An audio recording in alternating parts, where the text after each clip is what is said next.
Every now and again, I try to mix things up a little, whether it's a new tactical style, a new mentality, a new shape, whatever I can do to mix things up a bit. Today, it's a new tactical style. Haven't seen much from the Tiki Taka lately, so let's check it out.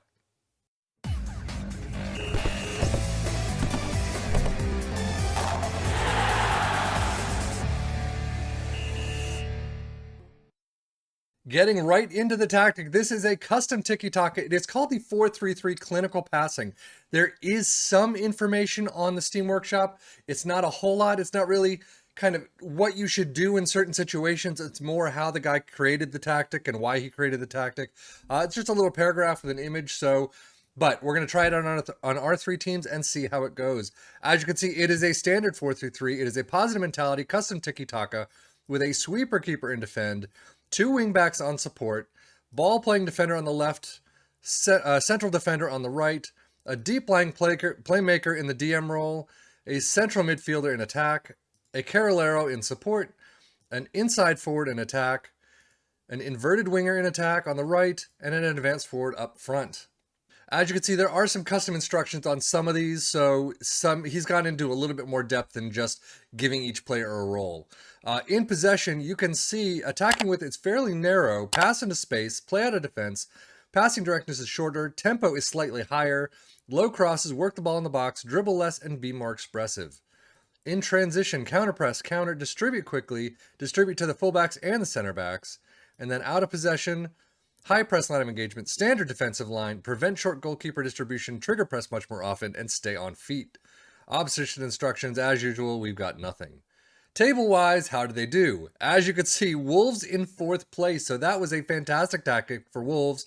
Tottenham in 6th, so average. And then Newcastle in 9th. I'm going to say that's probably about average. They probably could have picked it up a little bit more, especially Newcastle with 52 points, where Brentford in 8th place on 53, Tottenham on 63. So I would say Newcastle, if you were able to get some good touches in there on some of these matches that we'll probably take a look at in just a minute, you probably could have brought it up maybe into 56, maybe pip Chelsea to that Conference League spot. I don't know. But Wolves with 73 points doing fairly well. All of it well off relegation, so I can't say negative things about this tactic at all. Overall, with Tottenham's schedule, it's really spotty. I mean, you got a couple of wins, then a couple of losses, and a couple of draws, and it's okay. You do have a fantastic run from this Newcastle match all the way down, I mean, even through the friendly season, to this Nottingham Forest match. So that's a fantastic run of about 3 months, with November not having much. But overall, I mean, second half of the season, you're continuing that run. You do lose to Wolves there, but you continue that run 8-0 over Hartlepool in the FA Cup third round, losing out to Wolves yet again in the EFL Cup quarter, so you drop out there. FA Cup fourth round, you do drop out against Manchester United. They just cannot beat Manchester United whatsoever. But continuing on in the Champions League until you get to Man City, 1-5 away from home, and then a 1-1 draw at home, and that's all you wrote. So unfortunately, not able to do it there in the Cups, but you've got a somewhat okay run. I mean, a bunch of draws, which is not great, but at least no losses. So it's not too bad of a run. But as we switch to Newcastle, you can see they have a much different look of a schedule. An absolutely horrific start to the season. 1, 2, 3, 4 losses, then 3 draws, then 3 wins. So you're picking it up at some point. But overall, I mean, you go back into the losses, the draws. 4-5 against Arsenal. What a high-scoring match that was. Second half of the season, though, you do pick it up. You got 4 wins in a row, followed by 2 draws, so not too bad. 4-all against Bournemouth. But you lose out in the 4th round against West Ham, the replay. Actually, EFL Cup, did you drop out? Yep, dropped out right at the start against Burnley. So you're out of all cups. A horrific February right there. Not a great March and start of April. But from that point on, all the way to the Liverpool match, where they always seem to falter, 3-5 at the just final match of the season. But 6 wins in a row is a fantastic way to pick it up. Unfortunately, some of these wins, Man City. I mean, Man City is Man City.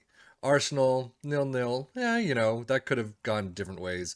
But 0-1 against Aston Villa. I mean, even this 4-5 against Arsenal, you put 4 into the back of the net against them away from home. You hopefully should have brought one at home, but oh well. And finishing out with Champions League headed Wolves, you can see they started out just bad, 1-2 against Everton, at home especially. But if you were taking charge of this, you probably may have hopefully been able to get one back on them. But a fantastic rest of August, a horrible September, a fantastic October, doing very well so far. I mean, spotty, but still a lot of good runs there. And then you start out Man United 0-1 in the Premier League, 0-4 against Man City. EFL Cup semifinals, you lost out in 0-4 against Arsenal. Everton, you just can't beat Everton. What is with Everton?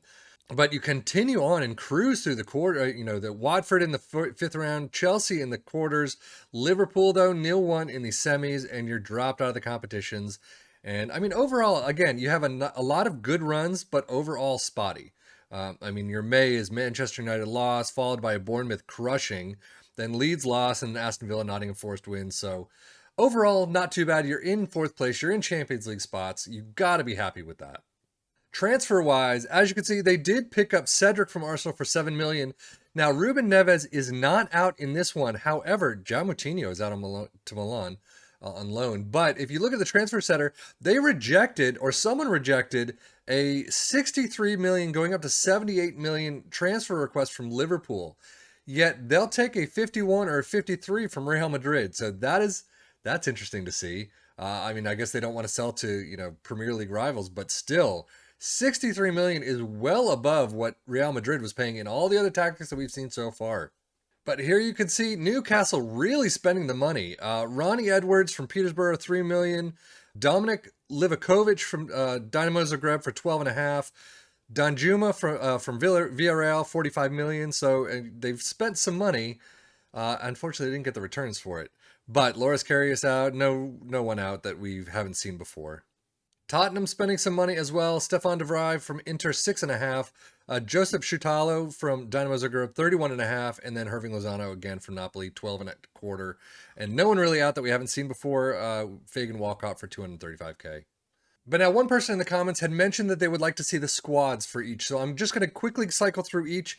I'm not going to really talk about it, but as you can see, this is Tottenham doing okay. They didn't really have a lot in the green. Feel free to pause it wherever you want to see. If you see certain players that you want to see, Ryan Sessegnon, Ben Davies, sorry. But I'm just going to quickly cycle through these just to show you what they look like and how they turned out. Some fantastic players for Newcastle. Unfortunately, the last 5 were a lot better than the rest of the season. 8-0 for Javi Manquillo. That's interesting to see. I keep forgetting he's on that squad. And then Wolves squad, as you can see, a lot of nice green to see. It's 7-4-6 for Raul Jimenez. I'm sure we'll see his name coming up at the end of the show. Stats-wise, in the Premier League, most goals, Man City, duh. Wolves in third with 83. Newcastle and Tottenham in fifth and sixth, 74 and 71 apiece. Fewest shots against, no one. Most possession, doesn't matter. Most dribbles made, really, no one. Not even a shutout. Most tackles won? Nope. There we go. Most shots for Newcastle, Wolves, and Tottenham, 626 all the way down to 551. And most points, Wolves and Tottenham in fourth and sixth. And then if we hit the player overviews, most goals, Erling Haaland with 41, Jimenez with 34, Kane with 30. So Kane did a very fantastic job this time around. And Alexander Isak with 22. So most assists, Phil Foden up there, Son with 12, Geddes with 11, and St. Maximin with 11 as well. Most player of the match awards, Raul Jimenez with 9, Alexander Isak with 6. Most key passes, there you go, Son with 104. Most shots, Isak with 135, Raul Jimenez with 117, and Kane with 113. So finally, for the player stats for each individual team for all competitions, Raul Jimenez with a whopping 44 goals. That is probably the highest goal total I have seen in a long time, if ever, for Wolves in their, the tactics we've been doing. But Raul Jimenez with 746, told you we'd see his name again. Pedro Neto with 19 assists, and then Raul Jimenez with 12 player of the match awards. Tottenham next, Harry Kane with 45 goals in all comps. That is a nice total for him. Definitely one of the higher ones that we've seen. Highest average rating for Kane, 733. Most assists for Son, 16. And most player of the match awards, Harry Kane with 7. And then finishing out with 9th place Newcastle. Top goal scorer obviously is Isak with 24. Average rating is 719 for Isak. Most assists with 12 with St. Maximin. And then most player of the match awards, Isak with 7. Overall, like I've said, It worked well for Wolves in fourth place, Tottenham about average in sixth, and then Newcastle in ninth. Not really working all that well. I mean, I guess bang on average or maybe just a little bit below average. But again, if you take control of these clubs, you could probably do a heck of a lot better.